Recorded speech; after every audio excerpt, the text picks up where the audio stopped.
Hello, everyone, and welcome to another episode of Raise the Vibe with Liz. I'm your host, Liz Peterson, and today I am interviewing Mary Jo Cranmore. For those of you who aren't familiar with Mary Jo is an intuitive astrologer and spiritual path healer who works to help people understand their mission in this life and bring their futures into sharp focus.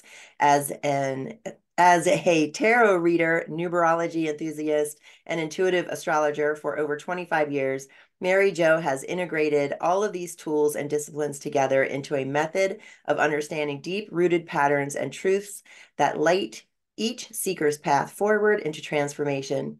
She is passionate about connecting the dots that astrology lays before us and using that information to create true, lasting happiness. Mary Jo, welcome to the show. Thank you. Hi, Liz. How are you? Doing great, thank you. So tell me, Mary Jo, you have kind of a fascinating story from the past to now and what you're doing today. Can you share with our listeners how you got to today and what you're doing? Yes. So Soulful Revolution was born in 2017. Um, but I used to work for NBC News and for Good Morning America as a producer.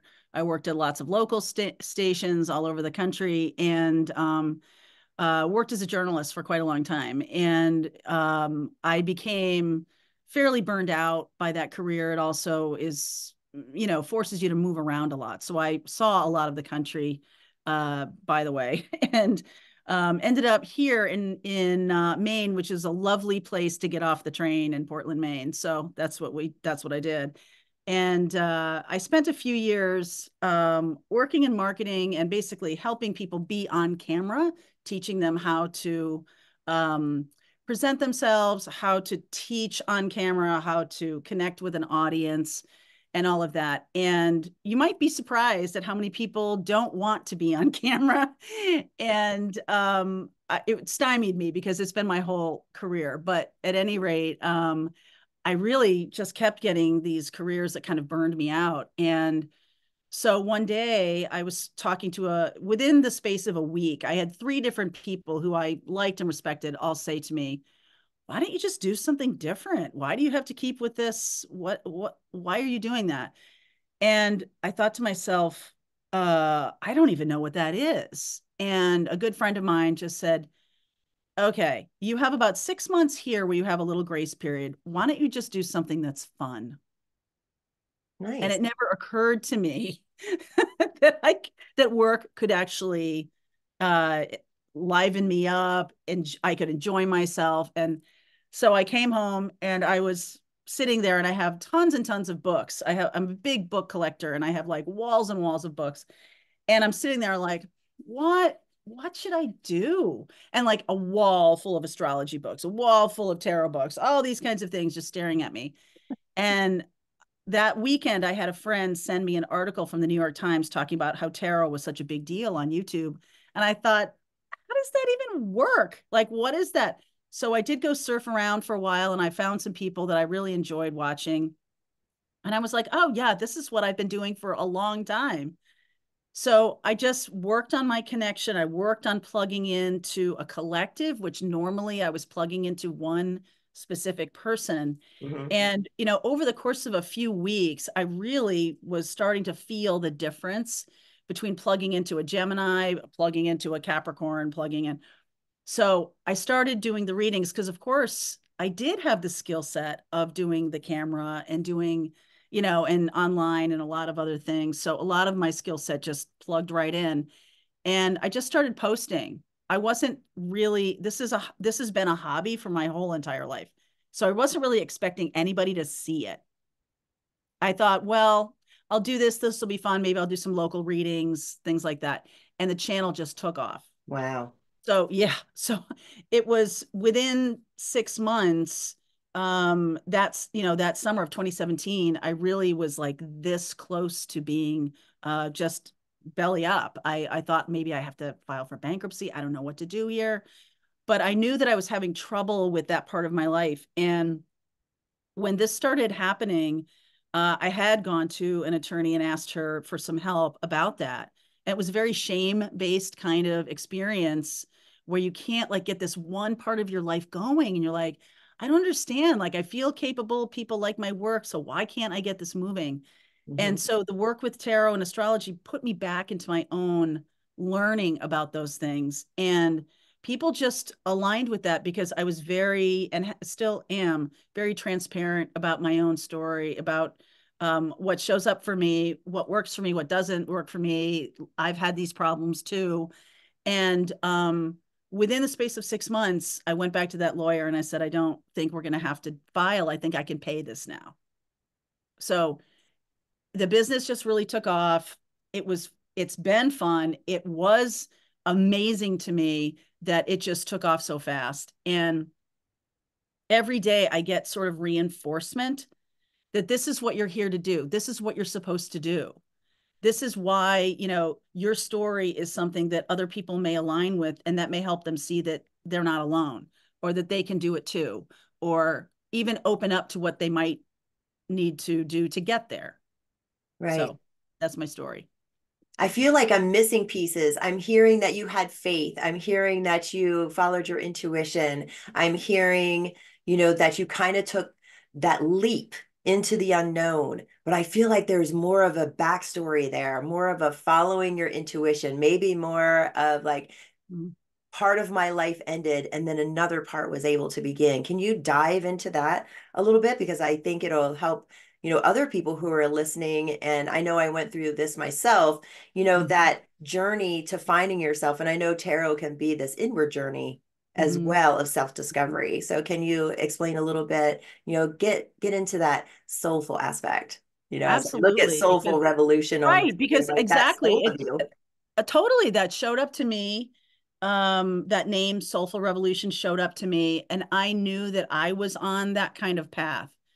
Um, what was really amazing was that summer 2017, not only did I have that experience with going to a lawyer and talking with her about, bankruptcy, which is just like the thing I was most afraid of. I think it's the gaping maw of failure in such a public way. And she just took everything away from me that had been on me, like literally like took a weight off of me. And I had this peak moment. Um, I left her office. It wasn't a very illustrious office or anything like that. And I walked out back to my car, which is in an alley. So we're not talking about some beautiful scene, pastoral scene in July. Um, but they had just paved the road, and like the smell of it was so loud to me. The sky was so much more blue. I felt um completely safe. I felt completely connected to everything, to the air, to everything that was around. I got in the car and like a hot car inside of a hot car. I was like, oh, I've never really smelled a hot car before. And I was like, what's going on? This seems a little out there to me. And but I was enjoying it. And I was like, I'm just going with it. Cause like, what's the point of not going with it anymore? You are now at the abyss. You are at the edge of something that has terrified you, and you've run away from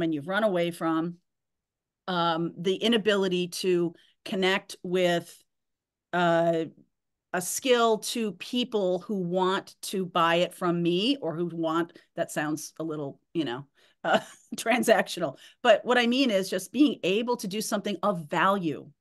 And I just felt like I didn't feel like all of those career paths that I had already been on were really of value. Mm, I didn't feel it. I knew, ideologically that it's important to bring information to the public, which is why I was in television, news, and, marketing. And it was important to help people build their business. But it wasn't like a feeling. It wasn't a deeply rooted, aha, this is what I'm here to do, mm, versus something I can do. I can change a tire, but I don't want to make a living doing it. And it's not really about that. It wasn't really about that anymore. It wasn't about, okay, this is a business I can do. It right. became like, wow, this is who I am. And so there was this shift in my own mindset about what my value is on this planet, what I'm here to do. how I can, connect with people who also want to find their value on this planet. Mhm. And that to me, it was just like this, wow. And then in August, I think we had that eclipse, which is interesting. As we're recording this, we just had an eclipse, a lunar eclipse on March 25th. April 8th will be another eclipse that they're all talking about. And that one's in Aries, but that one that summer was called the American eclipse, and it went right across again. It went right across the United States, and I literally had a heart chakra awakening during that eclipse.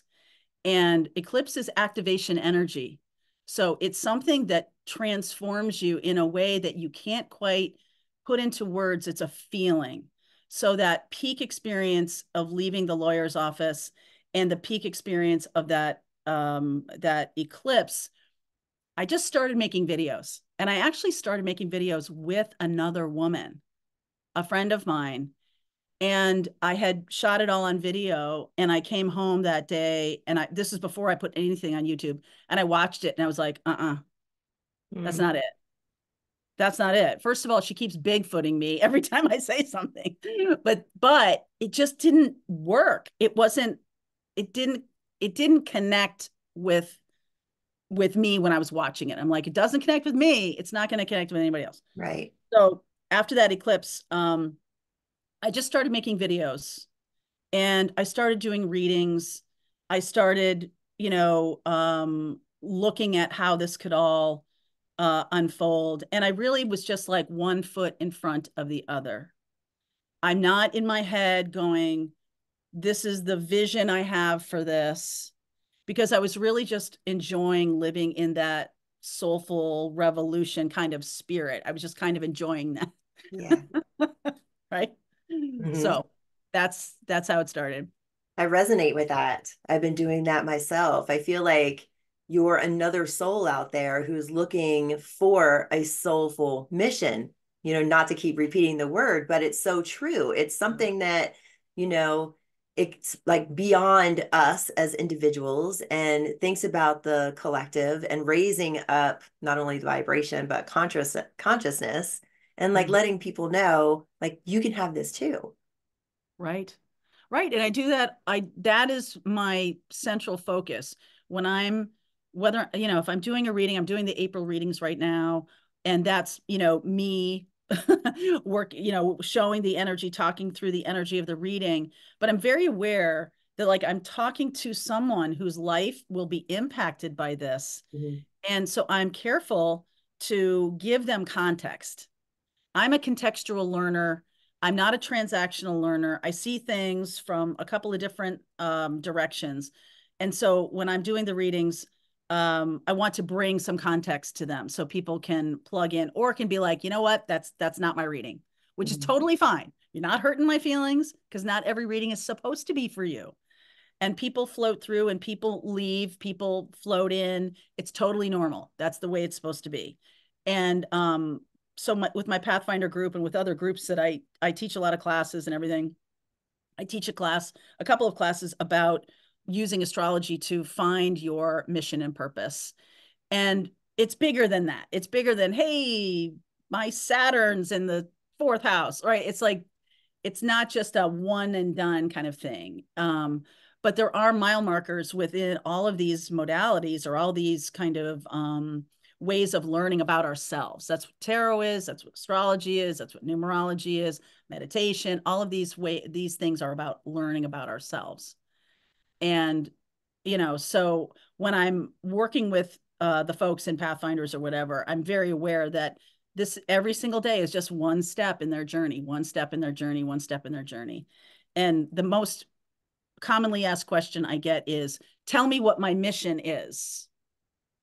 And you're not supposed to know the whole mission. You likely wouldn't do it. Jesus is the only one who got to know what the whole mission was. Okay. So Martin Luther King didn't get to know, none of these other people get to know, right? Like George Floyd didn't get to know like what the Right. mission is, because you likely wouldn't do it if you knew how that was going to play out. So your job is just to take one step at a time. I keep seeing as I say this, one cobblestone at a time, one cobblestone at a time. one little step, one step at a time, and just open to opportunities, open to opportunities. That's how it's supposed to work. We were speaking before we started the recording. You were talking about your Pathfinder group and that intuition and reconnecting with intuition, really anchoring into that. I think it's something, and I've spoken to this many times before, that we weren't really taught, when we were growing up. And it's coming back around to this. And really, I feel something, that would benefit our society today. Can you speak into that and how you work with your group around that? Absolutely. I mean, in fact, I think it's drummed out of us in many ways.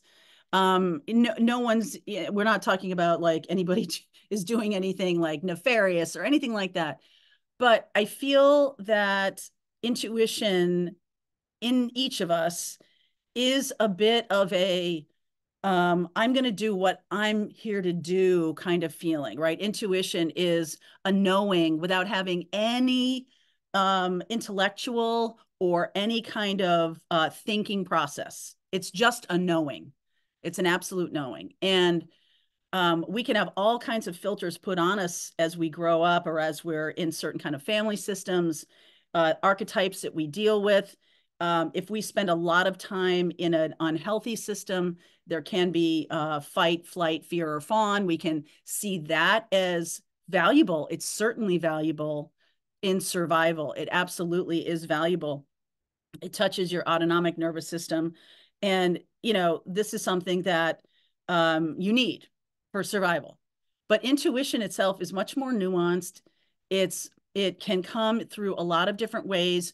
You can have access to all of the clairs, to all of, most of us come with one or two natural gifts that when reclaimed, you can strengthen, you can work with them. And that's what I do with Pathfinders, helping them understand the difference like between, uh, intuition and like wishful thinking. Okay. Because that's a big question that I get a lot.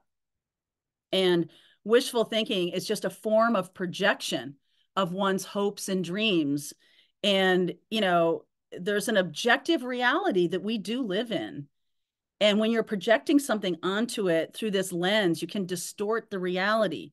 So your job is to not distort reality because wishful thinking will get knocked down by one kind of very well placed question, right? It will cause all kinds of triggers to come up for people.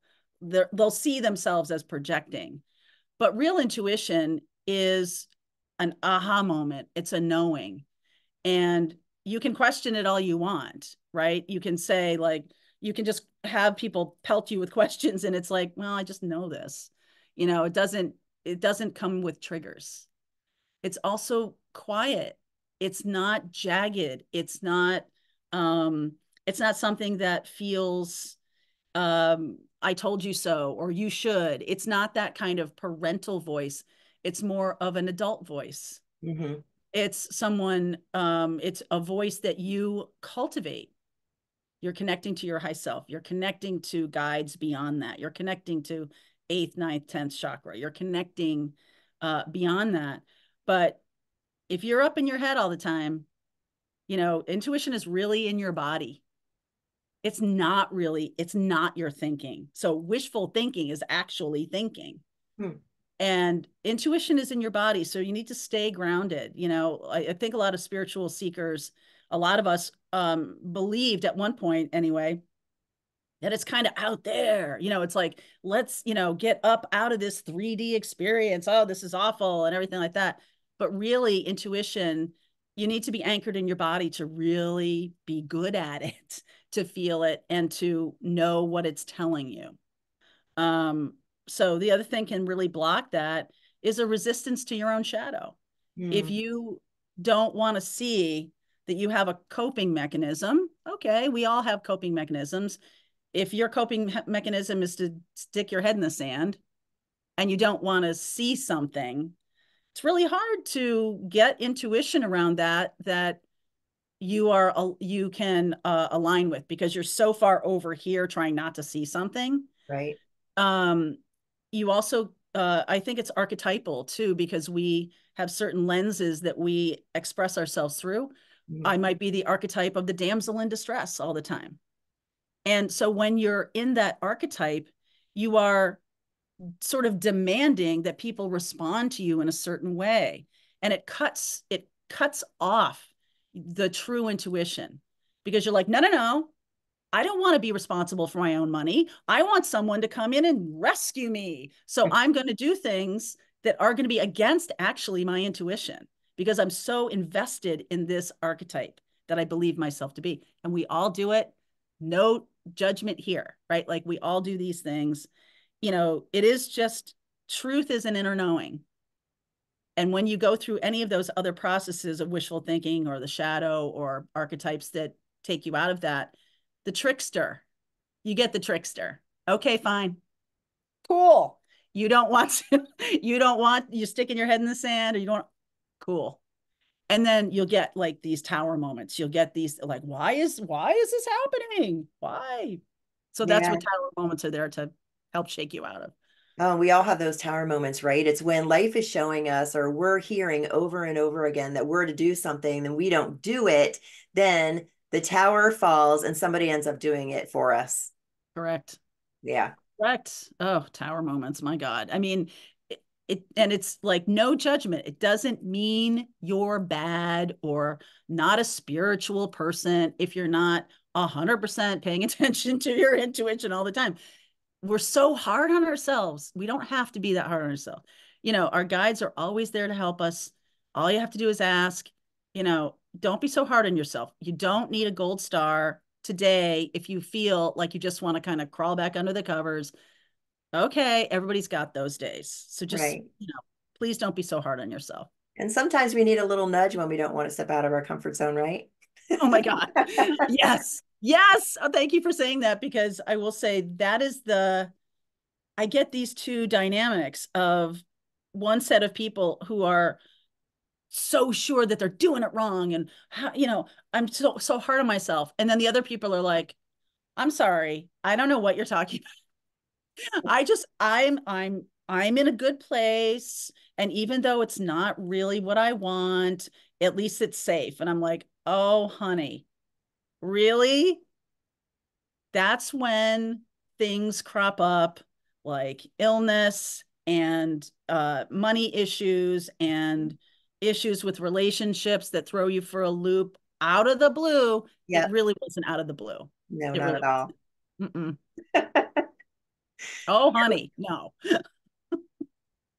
Yeah, not at all. Yeah, the Uh-uh. job you didn't want to quit because it was too comfortable, or you're waiting for the right day, or the relationship that you knew had come to an end and then it ends up, in betrayal or something like that happens. And you're like, Oh my God. why? Right. And if you listen, I can't tell you the number of people who write comment. I read all the comments and everything. And they're like, I just got rid of a narcissist. Why is there another narcissist here? And I'm like, it's just the same problem in a different meat suit. Oh, Like you yikes. never did the transformative work necessary on yourself. Hmm. And the hardest one to say that to is someone who's been cheated on Yeah. because they're um it's such an affront to say, well, how were you involved in this? Like, oh my God. Like, I just think that that's a really hard thing to say. And it's even, I'm sure it's much harder to hear, but there's a lot of interesting uh work that you can kind of get around some of that with. And that's why I do the intuition thing, because there's nothing like someone um having an aha moment for Yeah. themselves. And it's so important too, because in order for things to change in our lives, we do need to look at what was my role in this? Like, how did my past programming or how I was in the relationship set me up for this? Or what was I not paying attention to? All these different questions that we start to ask ourselves when we're in that kind of a situation. It's hard, but that's part of the healing process is like, okay, if I don't want to recreate this in the future, what was my role in this and how am I showing up in the world and what can I do to heal myself so I attract what I want in the future Yeah. and I mean, not what I had in the past. right. I mean, what were the red flags? Yeah. The head in the sand thing is a really hard uh coping mechanism to break Mhm. because it's like I want it to be this certain way. And then, sometimes I definitely see this connect with manifestation of like, well, I'm trying to make it what I want it to be. So I'm just assuming or believing that this is going to be, but there's so much more to it, especially when you're dealing with another person. And uh, there's so much that goes on with, a cheating spouse or a spouse, or any kind of relationship that is, fundamentally built on stuff that doesn't work long term, or Hmm. that has the person has come to the place where, okay, this is my relationship, but I haven't dealt with any of my stuff from my family because I'm an adopted kid. And so being loyal to that family, being loyal to those parents who like took you in, Right. right? Like there's two kinds of adopted kids, the ones who always look and the ones who are like super loyal.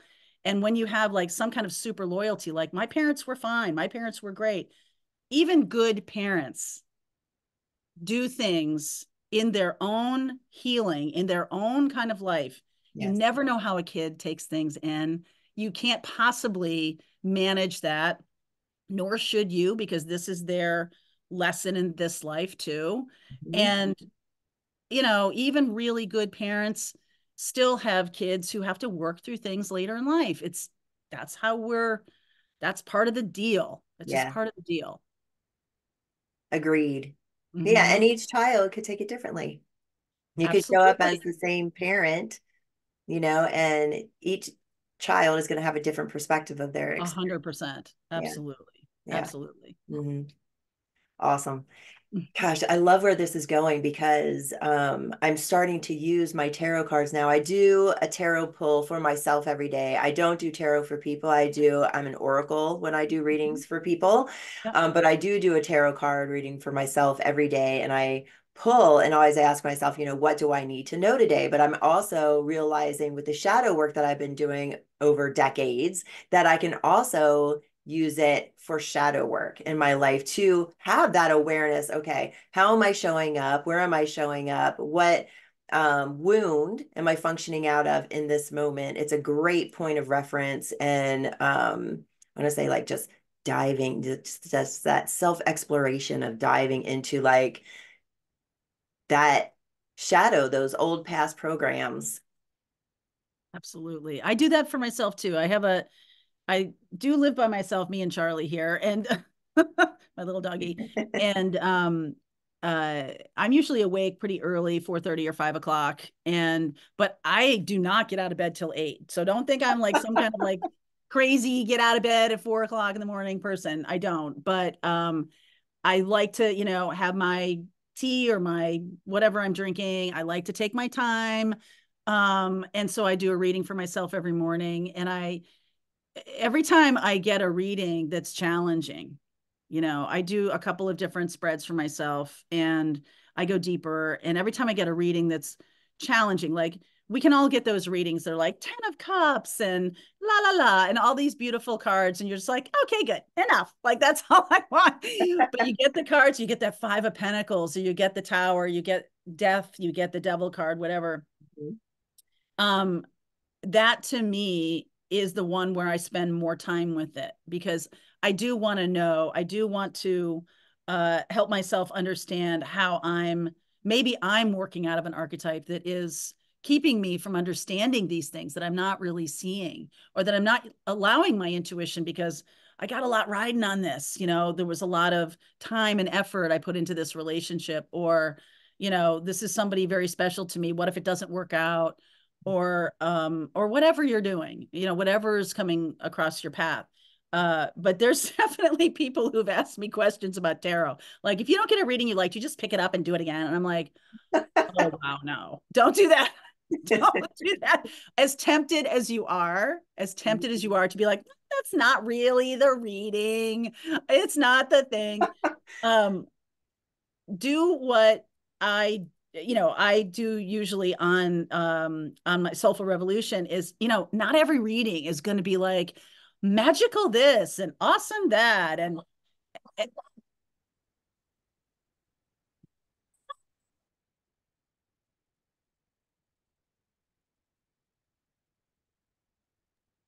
Sorry, the dreaded UPS man. It's okay. Not everything is fairy dust and unicorns. And for a purpose, like life is about contrast. Mhm. So if you are getting this information, it's like, thank you, guides, for showing me that there are some things on my path that I need to work on, or that will help me get to where I want to go, or that will help me just today, just understand what's going on today. I have a big meeting with this person. How am I supposed to, behave in this meeting for my best and highest good? How can I look at this? What am I not seeing? What am I not seeing? That's one of the most, I think, that's one of the best questions you can ask.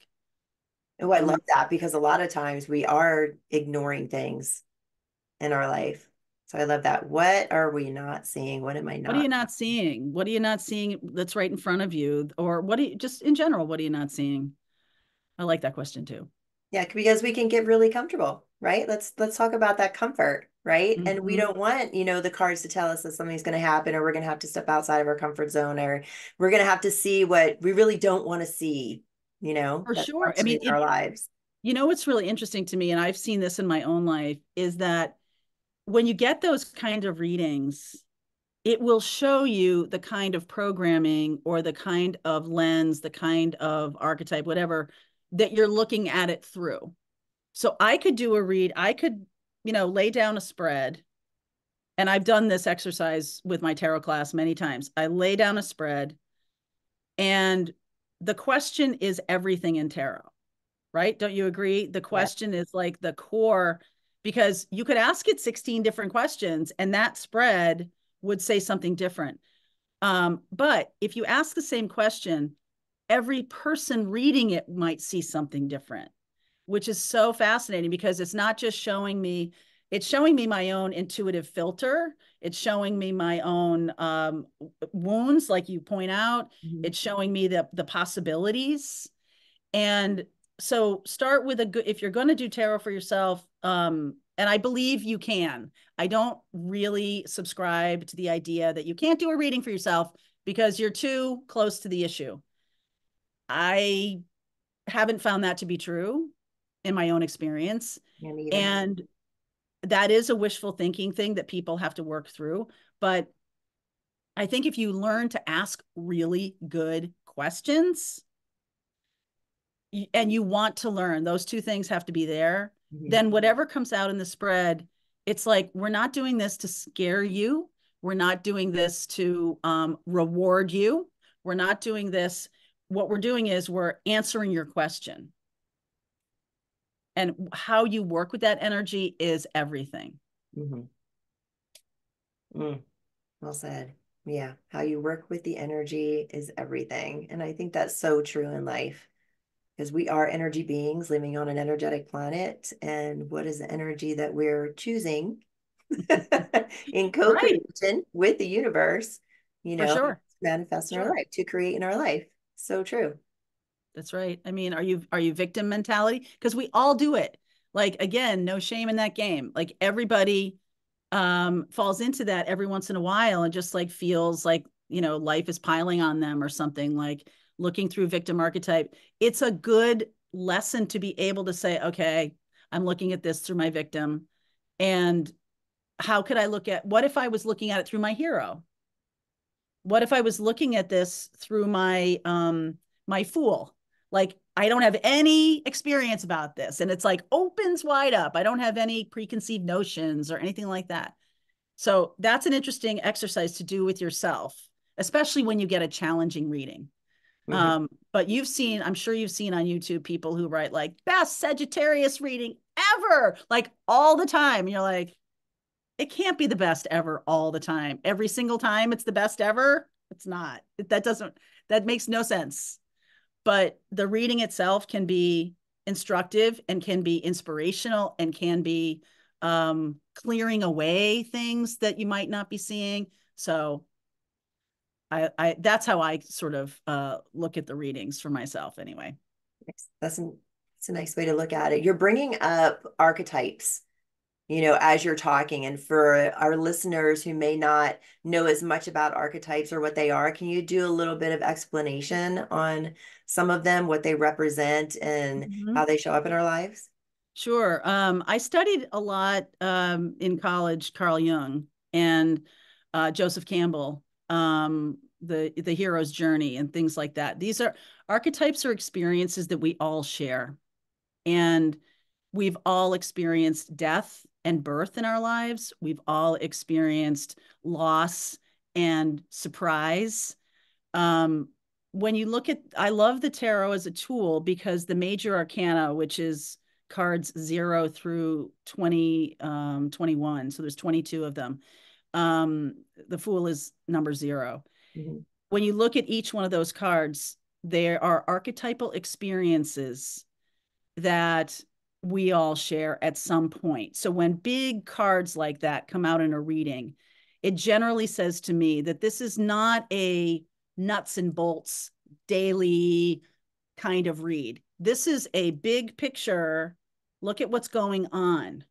Okay, so if you get a lot of those cards, it can mean that this is bigger than what you think. An archetype, I love the idea of the archetype. Carl Jung talked about this as a method of connecting with our subconscious. It's a way of us seeing how we are programmed or how we are working unconsciously through things, meaning we're just allowing our programming to drive us. So, a victim archetype is someone who sees things through the lens of the world's just coming at me. The world's just happening to me. I have no power. I have no power. And that means I have no responsibility too. So there's just this sense of like I'm just I can't do anything, powerless. Mhm. And people can fall into that because they want to either escape responsibility or they really feel overwhelmed and they don't know. Okay. So there's a big, wide chasm in that victim archetype. There's also like the queen archetype, right? When you're in your queen archetype, you're strong, you're capable, you're dynamic, and with a feminine energy to it. A king is more ruling the land. But like if we look at emperor and empress, the empress is all the queens. So swords, wands, cups, and pentacles has all of the capabilities. The Empress is the nurturer, the life giver, right? Demeter in mythology, where she's bringing all of the wheat to the land. She's bringing everything. The Emperor is the guy who literally lays down the law, and the Emperor can be very crusty or crotchety without his Empress, and vice versa. So the Empress that has an Emperor, she guides him in a very nurturing kind of way. And the Emperor, because he has empathy, because of his Empress, is a benefic, yeah, is a sort of a lovely guy because he's willing to do things because he has empathy, right? So we're talking about divine feminine, divine masculine here. So you can look at yourself. It's really an interesting exercise to do. Is when something happens, a big thing happens, how are you looking at it? And see if you can plug that back into archetypal energy, meaning something that is very we can all plug into. We've all had the experience of being a victim. We've all Mhm. had the experience of being a fool. We've all had the experience of being like the hermit, someone who teaches other people. We've all had these experiences at different kinds in our lives. So try to see how you might plug into those big type of energies.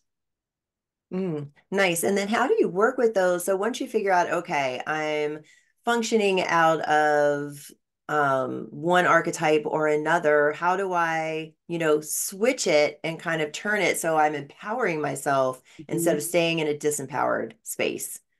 I think of tarot as an empowerment tool just for that purpose, or one of the tools you could use for that purpose. And one of my favorite tarot questions is, if I don't like this for whatever reason, you don't even have to label it as an archetypal thing. if I don't like what's going on, or if I feel ungrounded, if I feel disempowered, what can I do to work with that energy? There's still learning in that energy. There's learning in victim mentality. There's learning in the fool mentality. There's learning in all of that. If you're willing to be like, okay, I see it. I see myself as also being like, sometimes people can be super optimistic and not really getting a sense of objective reality in front of them, because they're really wanting to be this spiritual being, and they're really open to all of these kinds of amazing magical experiences we have uh, daily, monthly, yearly, whatever. But at some point, being a good empath or being a good tarot reader, being a good astrologer, whatever, have to Hmm. be grounded in something. You have to Yeah. be grounded in reality. So there is an objective reality that is true. How we choose to look at it is our lens. And then what can I learn from this? Spirit, show me what I can learn from this. Hmm. Why is this showing up for me? Because in many ways, you can use dreams, you can use journaling, you can use all different kinds of ways of getting those questions answered. And I do like tarot as one of those ways, for sure. Great questions too, by the way. And you do use it. You use the tarot and astrology. So how do you marry those two together in the work that you do, Mary Jo? There was a book in the 1970s. I told you I'm a book collector. So Right. there was a book in the 1970s. I came across it in the 1990s, and it's called The Divine Triangle, Numerology and the Divine Triangle. And Mm. I don't know the authors, Faith Javane and Dusty Bunker. I don't know them personally at all, but I have had 5 or 6 copies of this that I have completely destroyed with all my notes. And what was so fascinating about that book is they took astrology and numerology and tarot and they braided it together. And I was like, oh, wow. Because I'm a Sagittarian. I like to connect the dots. That's what I see as one of my talents, or I don't know, like it came with me. And when I saw that book, I was like, yes, that's right. Because the numerology, the number three, exists in the tarot as the Three of Pentacles, the Three of Wands, the Empress, Hmm. and it exists in astrology. When you kind of look at what a planet means, or the third house, or what those things mean, it's absolutely all connected to each other, the same kind of energy. It's an energetic expression. The number three, whether you're looking across modalities, whether you're looking at or tools, you're looking across these three tools. The third house is about your neighborhood, your community. When you look at the Three of Pentacles, it's about people coming together, right? There's a certain synastry to the whole thing that just spoke to me Hmm. so loudly. So I usually weave astrology through my readings. I talk about numerology in a lighter way. I'm not really teaching them about their life path number or anything like that. I have in the past, but I haven't done that in a while. But for you to kind of like get the sense of like, when you see a lot of nines and everyone's like, oh, I see a lot of numbers together, right? You see these angel numbers together, All the time. 11, 11, 33, 33, whatever. People are like, what does that mean? And yes, you can go and look it up online, and all of that's fine to find out what someone else brought to that. But if you start to learn about like the number three and you start to see it, what the best, in my view, uh, is to do is to say, what are you trying to tell me, spirit? Like, what is this? What is this message for me? And then work with that. Look up what number three means. 3333 is a louder version than just a number three. Hmm. Um, the energy of three, people coming together. Okay, how can I relate that to what's going on in my life? Why is it showing up right now? Right. And that to me, so all of these things work together. And then you talk about the astrology of things. Um, Gemini rules the third house. It's about digging for information. It's about learning about the whatever's going on in your life. So it's kind of relevant that I actually talked about the number three because Gemini rules the third house naturally, and all of those things are true about Gemini too.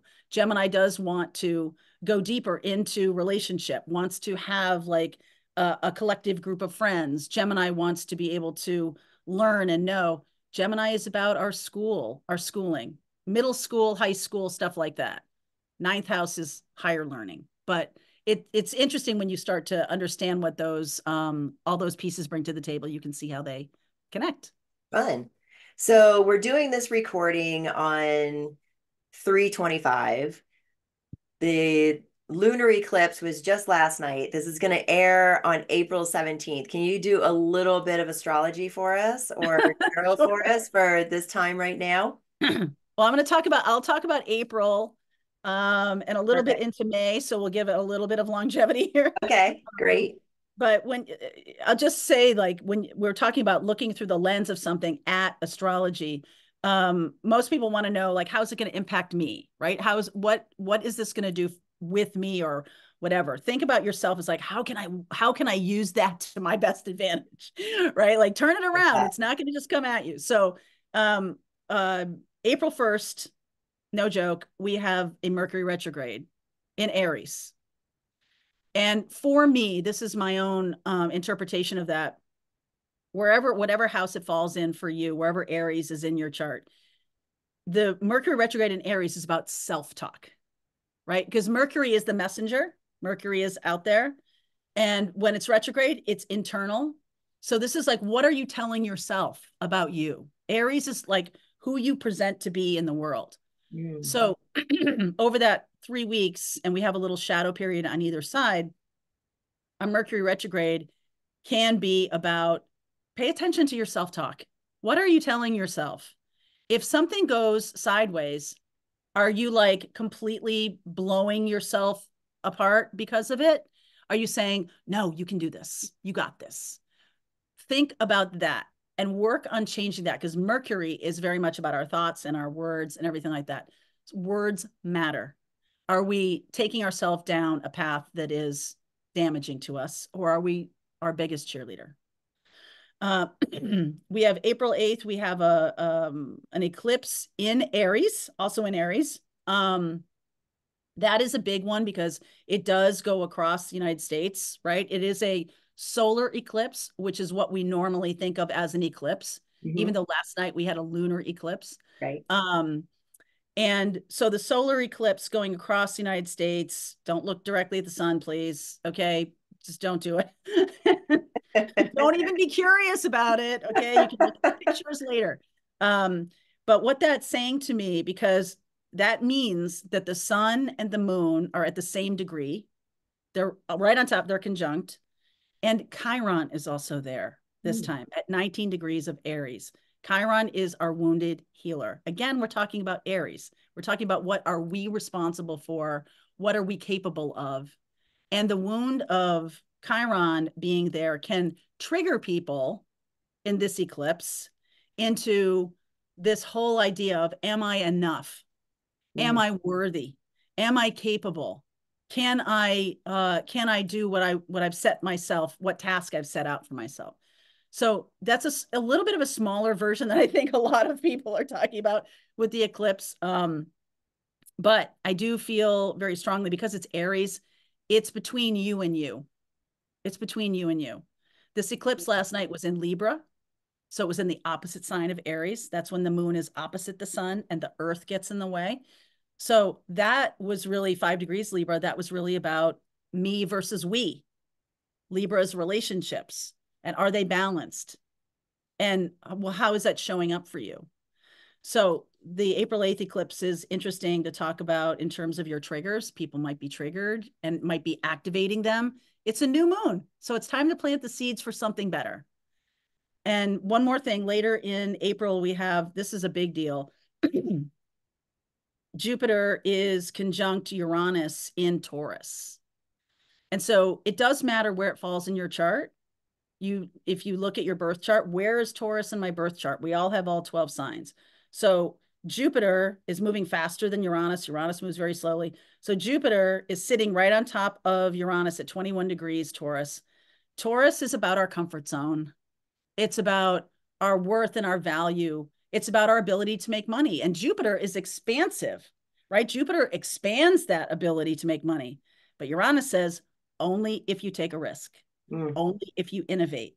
You can't keep doing the same thing over and over again and expecting a different result. So Jupiter is going to open that wide up and be like, hey, there's opportunities, but you're going to have to get out of that comfort zone because it's no longer a growth opportunity. It's a comfort opportunity. And Jupiter is going to keep moving, obviously, because Uranus is just so darn slow. It's so far out there. Jupiter moves faster. It's going into Gemini in May 25th, I think. And that's a huge shift because Jupiter is an interpersonal planet. It's how Jupiter sometimes is called a husband or a good friend or something like that. Jupiter is very optimistic. When Jupiter moves into Gemini, it's going from earth to air. It's like going from driving with the parking brake on to flying. So we've had a lot of things move into air signs this year. Pluto moved into Aquarius. That was a big deal. Now Jupiter moving into Gemini. This year is going to go by fast. It's going to move super fast. And so for you to pay attention to how it works for you, you should look and see where Gemini is in your chart. And all those things I just said about Gemini. Gemini is the lifelong student, someone who wants to learn things. That might be the risk, is to learn something new. You learn something new and then be able to expand with Jupiter. That is so great. And I love the coincidence that several things that we've touched on throughout our conversation this hour have been right in alignment with what you just said, which I think is fantastic. I love it when that happens. It never surprises me that that does happen because it's like I literally am doing a reading. Be doing a reading for Aquarius or whatever, and we do have everything in us. And I'm a Venus in Aquarius, and so I'll say something. I'll be like, "Oh man, that was for me," right? Like, Mhm. and it does. I mean, these are all energies that we swim around in all day, every day. So nothing surprises me. Yeah, me either. And we're all connected, right? Like we're all mirrors. So, what's showing up for someone who's sitting in front of me or you sitting in front of me is also going Mhm. to be showing up for myself. I mean, the card pull that I had today was the Two of Pentacles, which is all about balance, which is, you spoke into that too. So, Yes. yeah, it is all related. So much fun. Mary Jo, how can people find you to work with you and what do you have to offer? You can the best way to find me is on YouTube. I do videos every day. I post every day. So Soulful Revolution TV. I've been on there since 2017. So if you type in Soulful Revolution, you'll definitely find me. My website, you can sign up for my newsletter. I frequently uh, give different kinds of information in that newsletter than I ever talk about on the channel. My Pathfinder group this year, we are talking about unlocking our intuition and being able to trust it. I think that's a bigger piece than people even really think about. It's like, oh yeah, I want to hear my intuition, but then right away they second guess it. And so my job is this year for 2024 during Pathfinders is to give a lesson every week that speaks to some of the biggest blocks and then also how we can shift into having an intuitive life. So come join Pathfinders. I feel like that's one of the best ways. And of course, I teach tarot, and you can learn tarot from me if you like, and you can find all that on the website. Oh, I love that. And it's so important to live an intuitive life. I too speak to that. I have a course on, my website, Living an Intuitive Life. And I think it has been life-changing for me. Mm. So Hmm. bravo that you're teaching this because it is, I think, such an important thing for people to learn what we haven't learned in the past. Because when you start living an intuitive life, it is so empowering and so magical, and it brings so much happiness because you're just living from this state of bliss, just following the next thing that comes to you. It really is, I think, a magical life. So I that's agree. that's I amazing that agree. you're teaching that. I think the more people teaching that, the better. Me too. Right? Me too. Bravo. Brava. Yes, brava, brava. Awesome. And my favorite question that I like to end the interview with, do you have a jewel of wisdom that you would like to share with our listeners as we close today? uh, um, One thing I heard when I first stepped out of my old life and into this new life is it's never too late for a man to connect to his feelings. It was a full sentence that was said out loud in a small cottage I had rented the first morning I woke up.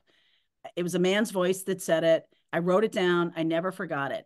And it meant 50 different things to me at the time and over the last 7 years. And what that gem of wisdom says to me today is your feelings really are showing you your intuitive sensibility. Your feelings are connected to that. We have a hard time trusting our feelings because we're taught so many times that it's not worthy of us. It doesn't rise to the occasion in terms of us making big decisions. But I will tell you that it's never too late for you to connect to that. It's never too late for you to start trusting that. And that's something I do live by every day. Awesome. Beautiful. And so important. Thank you, Mary Jo. It's been such a pleasure to host you. Thank you, Liz. It's good to talk to you.